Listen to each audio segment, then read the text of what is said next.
ng 27.25% ang average visitor arrivals sa Negros Occidental noong 2024. Samantala, 50th anniversary ng diplomatic relations ng Pilipinas at Morocco ay pinagdiwang. Yan ang ulat ni Abby Malanday.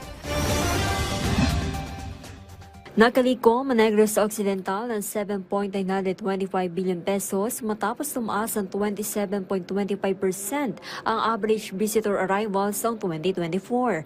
Ayon sa Provincial Tourism Division, tumagat ng 3 milyong turista ang probinsya o same-day visitors noong Enero hanggang Disyembre na karaang taon. Katumbas ito ng 3.173 million domestic guests o 63,164 foreign visitors.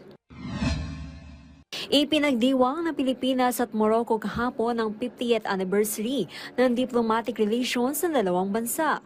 Nagpahatid naman ng pagbati si Pangulong Ferdinand R. Marcos Jr. kay Moroccan King Mohammed VI.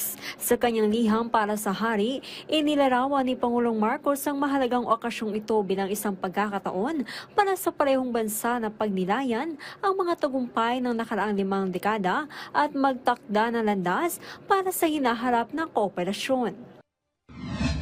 Namahagi ang Department of Agriculture, Caraga Region ng mahigit 12 million pesos na halaga ng fertilizer at fuel discount vouchers para sa mga magsasaka sa Agusan del Sur Province. Ito ay para palakasin ang produksyon ng bigas sa probinsya sa ilalim ng Masagana Rice Industry Program ng DA. Nakalaan ng tulong para sa fertilizers, biofertilizers at soil ameliorants na gagamitin sa pagsasaka.